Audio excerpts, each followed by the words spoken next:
আজকে যে চ্যাপ্টারটা পড়বো সেটা হলো আসন্ন মান। ক্লাস 7 এর একটি চ্যাপ্টার আসন্ন মান। তাহলে প্রথমে আমরা একটু বুঝি যে আসন্ন মান আসলে কি। ধরা যাক রাম আর শ্যাম দুই বন্ধু বাজারে গেল। এবার রাম বাজার করলো, ধরে নিলাম 47.8 টাকা, আর শ্যাম বাজার করলো, ধরে নিলাম 62.15 টাকা। অর্থাৎ এটা থেকে আমরা বলতে পারি রাম বাজার করলো 47 টাকা 80 পয়সা আর শ্যাম বাজার করলো 62 টাকা 15 পয়সা। কিন্তু যখন রাম কাউকে বলছে, অর্থাৎ শ্যাম যখন জিজ্ঞাসা করলো রামকে, যে কত টাকার বাজার করলি, রাম বললো যে আমি 48 টাকার বাজার করেছি। তো মোটামুটি একটা কাছাকাছি একটা নাম্বার সে বললো, 48 টাকা বাজার করেছি, খুব একটা ভুল বলেনি। আর রাম যখন শ্যামকে জিজ্ঞাসা করলো তখন শ্যাম বললো যে আমি 62 টাকা বাজার করছি, কারণ তার কাছে 15 পয়সা খুব একটা ভ্যালু করে, ম্যাটার করে না। আর সেরকমই রামের কাছে এখানে 20 পয়সা খুব একটা ম্যাটার করছে না। তা নেক্সট রাউন্ড অফ ফিগারটা সে ধরে নিল। তাহলে এই যে ব্যাপারটা হলো, অর্থাৎ আমরা অ্যাকচুয়াল ভ্যালুটা না বলে আমরা তার কাছাকাছি কোনো একটা ভ্যালু বললাম, সেটাই হচ্ছে ব্যাপারটা, হচ্ছে আসন্ন মান। সেই ব্যাপারটাই যে কাছাকাছি মানটা বলা, কাউকে যখন রিপ্রেজেন্ট করবো তখন কাছাকাছি ব্যাপারটা বলা, সেটাই হলো আসন্ন মান। তাহলে আমরা আসন্ন মান ব্যাপারটা কি, ডেফিনিশনটা কিভাবে দেব? আসন্ন মান আমরা ডেফিনিশনটা দেব এইভাবে, আমাদের দৈনন্দিন জীবনে সবকিছুই দরকার। যেরকম ধরা যাক আমরা দৈনন্দিন জীবনে ওজন, দাম, পরিমাণ সবকিছুই আমরা অ্যাকুরেটলি না বলে, একদম অ্যাকুরেট কত হবে সেটা না বলে তার কাছাকাছি একটা মান আমরা বলে থাকি। সেই কাছাকাছি মান বলাটাই হলো কি আসন্ন মান। যেমন ধরা যাক বাজারে গেলাম, আমরা বললাম আলু কিনতে, বললাম আমাকে 2 কিলো আলু দিন। পাল্লা দিয়ে ওজন করলো, ওজন করে দেখা গেল যে কিছুটা হলো পাল্লাটা আলুর দিকে চেপে গেছে, অর্থাৎ তার 2 কেজির থেকে বেশি হয়েছে, 10 গ্রাম হোক 5 গ্রাম হোক বেশি হয়েছে, সে 2 কেজি না বলে, সে 2 কেজি 10 গ্রাম না বলে সে 2 কেজি সে বলে দিল। বা আমরা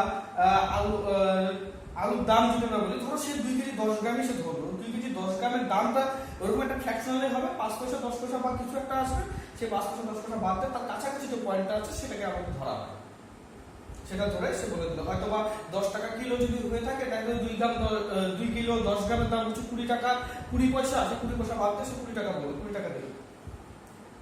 সেরকমই পরিমাণের ক্ষেত্রে একরকম ভাবে, অর্থাৎ সে অ্যাকচুয়াল যে মানটা সেটা না বলে তার কাছাকাছি মান বলাটাই হলো কি আসন্ন মান। কাছাকাছি মানটা দিয়ে প্রকাশ করাটাই হলো আসন্ন মান। এবার আমরা আসন্ন মান যখন নির্ণয় করব, আমরা দুভাবে নির্ণয় করা হয়। 1 নম্বর হতে পারে একটা পূর্ণ সংখ্যার আসন্ন মান,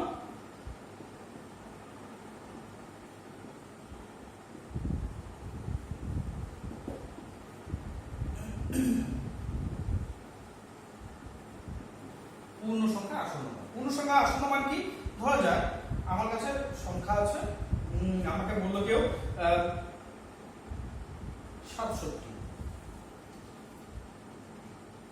67, আমি যদি বলি, কেউ বললো 60 আর কেউ বললো 70,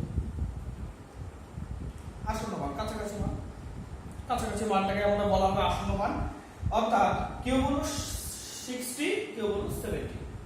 এবার দেখা যাক 67 মাইনাস 60 যদি করি 7, আর 70 মাইনাস 67 যদি করি তাহলে 3। নিশ্চয়ই দেখা যাচ্ছে 3টা 7 থেকে ছোট, তাহলে 67 যদি আসন্ন মান যদি আমরা কল্পনা করি তাহলে আমরা বলবো 70, নট 60। এটা হবে না, 70 হবে। তাহলে আসন্ন মান আমরা পূর্ণ সংখ্যার আসন্ন মানটা আমরা কি করে নির্ণয় করব, সেটা নির্ণয় করার আমাদের কয়েকটা পদ্ধতি আছে। দেখা যাক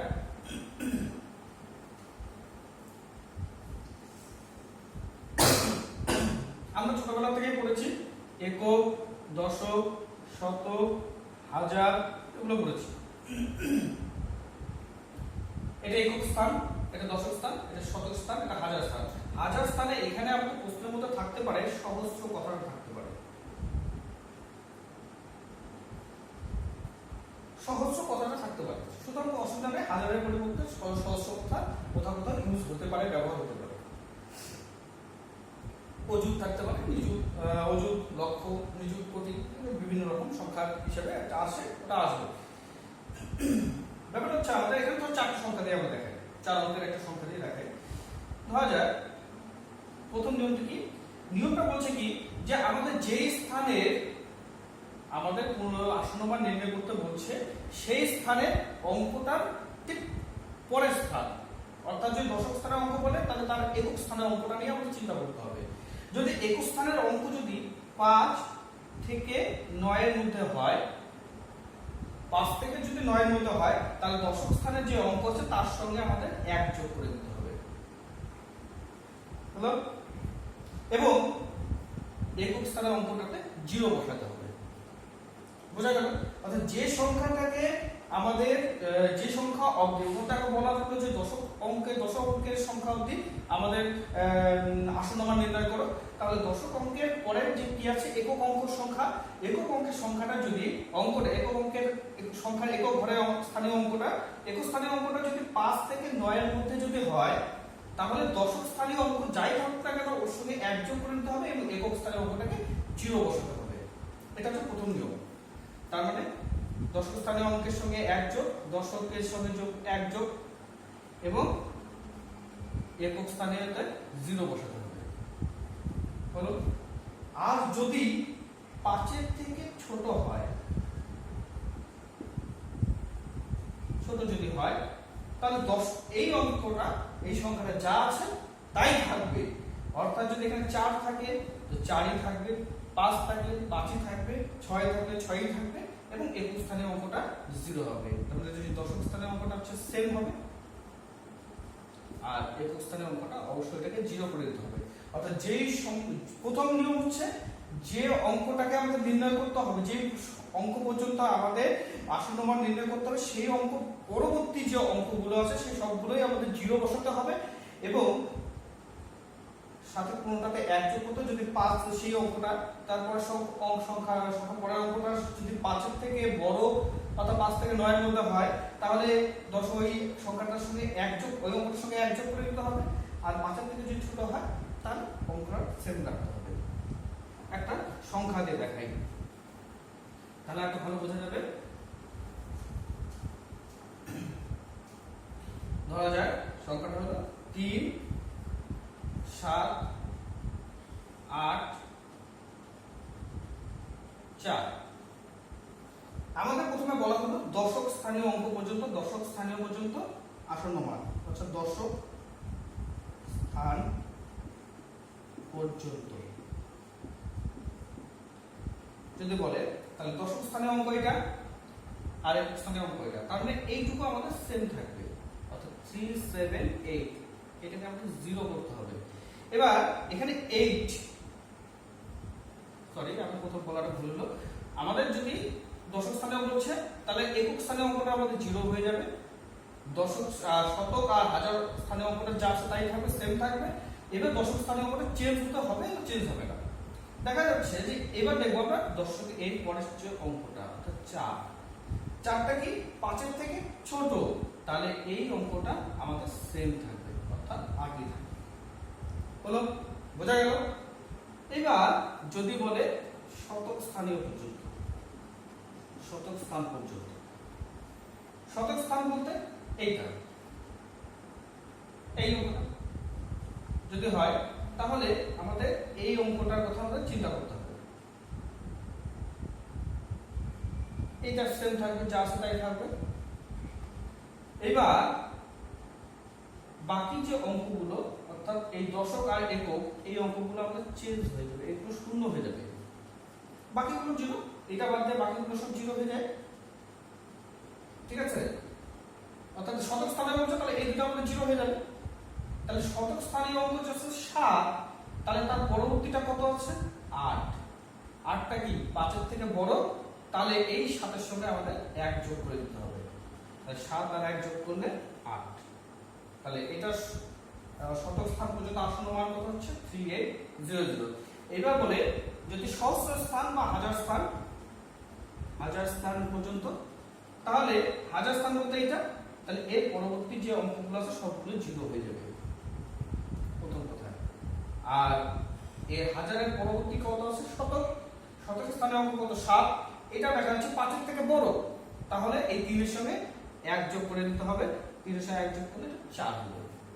তাহলে এই 3784 এর হাজার স্থানীয় পর্যন্ত যদি আসন্ন মান নির্ণয় করতে বলে, তাহলে সেটাকে আমাদের এইভাবে পরপর করে দেখাতে হবে। বোঝা গেল? এটা গেল পূর্ণ সংখ্যার আসন্ন মান। এইবার যদি প্রশ্ন আসে, এবার দশমিকের আরেক ধরনের আছে, সেটা হচ্ছে দশমিক স্থান পর্যন্ত।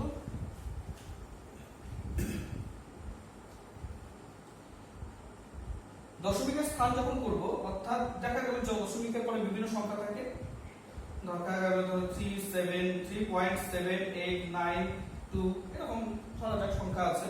তাহলে দশমিকের পরে প্রথম ঘর, এটাকে কি বলবো দশাংশ, এটাকে শতাংশ,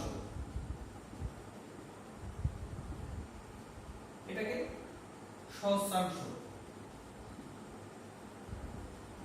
এরকম ভাবে বিভিন্ন নাম দিয়ে বলা যেতে পারে। সহস্রাংশ পর্যন্ত বললাম, অথবা বলতে পারে 2 দশমিক স্থান পর্যন্ত, 1 দশমিক স্থান পর্যন্ত, 3 দশমিক স্থান পর্যন্ত, 4 দশমিক স্থান পর্যন্ত, এইভাবেও বলা থাকতে পারে। অর্থাৎ 1 দশমিক স্থান,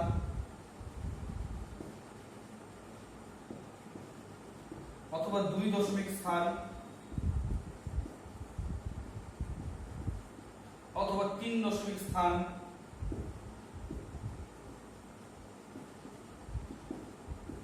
এরকম ভাবে বলা থাকতে পারে প্রশ্নের মধ্যে। সেটা আমরা কি নিয়মই একই। আগেরবার কি করেছে পূর্ণ সংখ্যার ক্ষেত্রে আমরা কি করেছি, যতদূর পর্যন্ত নির্ণয় করতে বলেছিল তার পরের অঙ্কগুলোকে আমরা জিরো করে দিয়েছিলাম। এবার আমরা জিরো করবো না, ওটা পুরোটা বাদই দিয়ে দেবো। দশমিকের পরে যে সংখ্যা অঙ্ক করবো যখন, তখন দশমিকের পরে দেখা গেল 2 দশমিক স্থান পর্যন্ত বলেছে, তাহলে আমাদের 2 দশমিকের পরের যে অঙ্কগুলো আছে সেগুলো বাদ। যেমন ধরা যাক 1.24927 এরকম একটা অঙ্ক করা। ঠিক আছে, প্রথমে বললাম আমরা 4 দশমিক স্থান, 4 দশমিক স্থান পর্যন্ত। আর নিয়ম বাকিটা একই, অর্থাৎ আর 4 দশমিক, অর্থাৎ এর পরটা 5 এর থেকে বড় হলে পরে আমরা 1 যোগ করব, আর 5 এর থেকে ছোট হলে পরে যা আছে তাই রেখে দেবো সেম। কিন্তু এক্ষেত্রে জিরো না বসে পুরোটা বাদ দিয়ে দেবো, কারণ দশমিকের পরে জিরো ভ্যালুলেস। দেখো 4 দশমিক স্থান পর্যন্ত, তার মানে 1, 2, 3, 4 এইখানে এইটুকু পর্যন্ত আমরা নির্ণয় করতে হবে। তাহলে 3 দশমিক স্থান পর্যন্ত যা আছে তাই রেখে দেবো, অর্থাৎ 1.249 যা আছে তাই রেখে দেবো। এবার 4 দশমিক স্থান কোনটা, এটা। এরপরে কত আছে 8। 8 কি 5 এর থেকে বড়, অবশ্যই 5 অথবা 5 এর থেকে বড় হলে, এটা 5 থেকে 9 পর্যন্ত, তা 5 থেকে 9 এর মধ্যে আছে, তাহলে 2 এর সঙ্গে 1 যোগ করব, তাহলে 3 হয়ে যাবে। বোঝা গেল? তাহলে 2 এর সঙ্গে 1 যোগ করলাম, 3 হয়ে গেল, ব্যাস হয়ে গেল। এবার যদি বলে 3 দশমিক স্থান পর্যন্ত, 3 দশমিক স্থান মানে এই অংশটা, অর্থাৎ এইটুকু আমাদের যা আছে তাই লিখব, 1.24 যা আছে থেকে গেল। এরপরে অঙ্কটা দেখো কত আছে 2। 2 কি 5 এর থেকে ছোট, তাহলে 9 গেল। হলো। এরপরে যদি বলে 2 দশমিক স্থান পর্যন্ত, 2 দশমিক স্থান কোনটা, এটা। অর্থাৎ তাহলে আমাদের এইটুকু আমাদের সেভ 1.27 যা আছে তাই থেকে গেল। এবার এরপরের অঙ্ক কত আছে, 4 এর পরের অঙ্কটা 9। 9 কি 5 থেকে 9 এর মধ্যে, অত 5 এর থেকে বড়, তাহলে 5 4 এর সঙ্গে 1 যোগ হয়ে যাবে 5 হয়ে গেল। এবার যদি বলে 1 দশমিক স্থান পর্যন্ত, ঠিক আছে, এবার তাহলে আমরা কি করব, এটা মানে শুধুমাত্র 1 আমরা সেম থাকবে দশমিক, এরপরে আমরা কত আছে 4, 5 এর থেকে ছোট 2 2 থাকবে। এই হলো পরপর আমরা হিসাব করে দেওয়া যায়। কোনো অসুবিধা নেই।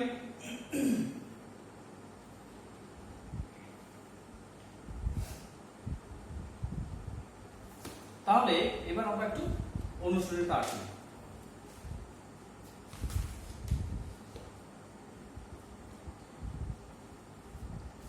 অনুশীলনীতে দেখা যাচ্ছে প্রথম অঙ্কটা কোষে দেখি 10,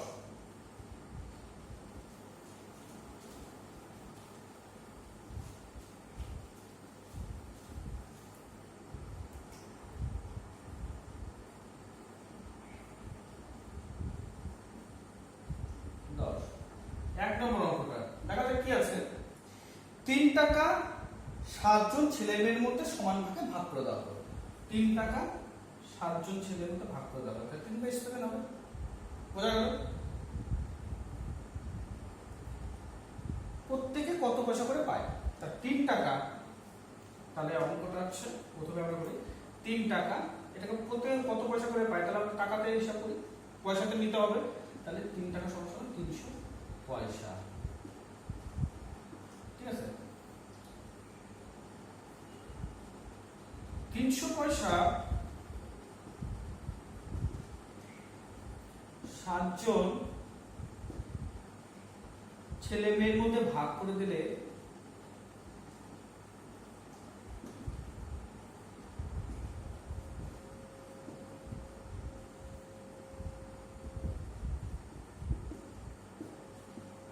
প্রত্যেকে পাবে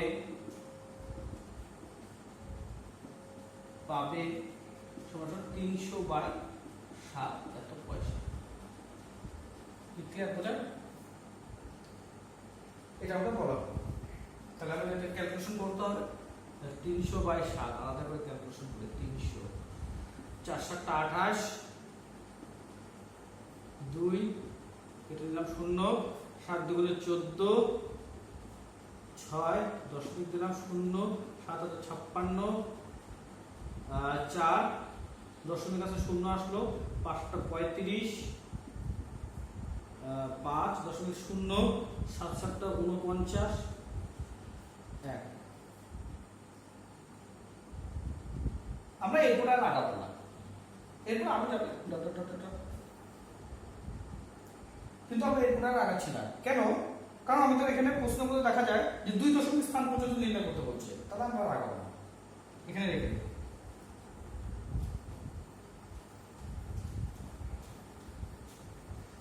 যদি 2 দশমিক স্থান পর্যন্ত নির্ণয় করতে বলে তো দশমিকের পরে 3 ঘর নিয়ে যাবো, 3 দশমিক স্থান পর্যন্ত বলে দশমিকের পরে 4 ঘর পর্যন্ত আমরা নেব, তার বিষয়টা আর দরকার নেই। তাহলে সুতরাং 300/7 এত পয়সা সমান সমান 42.857 এত পয়সা, বা সোজা কথায় আমরা 3 ঘর পর্যন্ত নিয়ে নিলাম, 42.857 এত পয়সা। এবার 2 দশমিক স্থান পর্যন্ত আমাদের 2 দশমিক স্থান পর্যন্ত আমাদের আসন্ন মান নির্ণয় করতে হবে। আসন্ন মানে প্রকাশ করি, একটা জিনিস মাঝখানে মিস হয়ে গেছে, যে আসন্ন মান আমাদের প্রকাশ করা হয় এরকম দুটো চিহ্ন অথবা একটা দাগ, এরকম একটা চিহ্ন, এই রকম দুটো চিহ্নতে আমাদের আসন্ন মান প্রকাশ করা হয়। এটা আমাদের বলতে, এটা আমাদের মাইন্ড থেকে বেরিয়ে গেছে, যাই হোক এটা বলে দিলাম। ঠিক আছে, তাহলে এর আসন্ন মান কত হবে? 42। কত পর্যন্ত? 2 দশমিক স্থান পর্যন্ত। তার মানে এইটুকু আমরা সেম লিখব, যা আছে রেখে দিলাম। তাহলে এই সংখ্যা অর্থাৎ 5, 5 এর পরে কত আছে? 7। 7 কি 5 এর থেকে বড়, তাহলে এই 5 এর সঙ্গে 1 যোগ হয়ে যাবে, 1 যোগ হয়ে 5 আর 1, 5 এর সঙ্গে 1 যোগ হয়ে গিয়ে হয়ে গেল 6 এত পয়সা। এটা হচ্ছে 3 দশমিক স্থান পর্যন্ত, 2 দশমিক স্থান পর্যন্ত আমরা বের করে নিলাম। এইবার আমাদের হিসাব করতে বলছে যে এখন 7 জনের মোট এখন এবার 7 জনের মোট টাকা হিসাব করে দেখি মোট কত টাকা, মোট টাকা 3 টাকা কত কম বা বেশি। এবার 7 জনের মোট টাকাটা হিসাব করি, তাহলে এইটা কি আসন্ন বান্ধে আমরা বের করতে হবে। এখন 7 জনের মোট টাকার পরিমাণ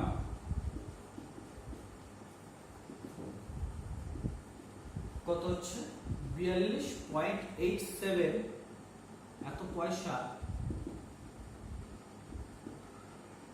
ইন্টু 7, ঠিক আছে, প্রত্যেকে এত পয়সা করে 7 জন, 7 7টা 49 9, সরি 86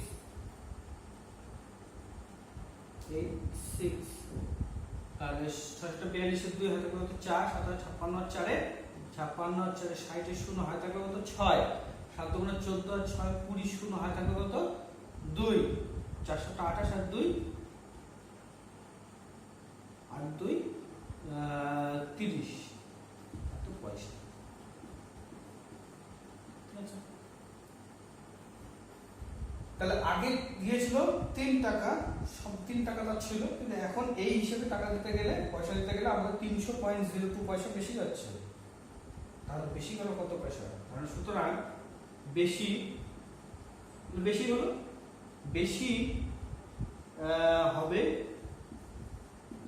300.02, আগে ছিল 3 টাকা, 3 টাকা মানে 300 পয়সা, 0.02 পয়সা, এত পয়সা বেশি হচ্ছে।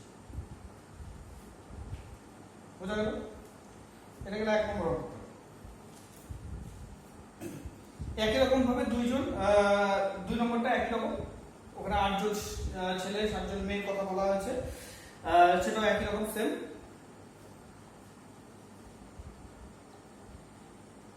তারপরে 3 নম্বরটাও সেম অঙ্ক, বাড়িতে ট্রাই করো।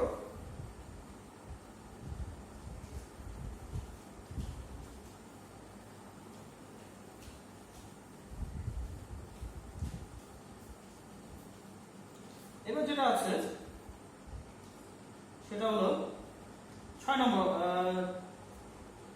এর পূর্ণ সংখ্যা হিসাবটা দেখি।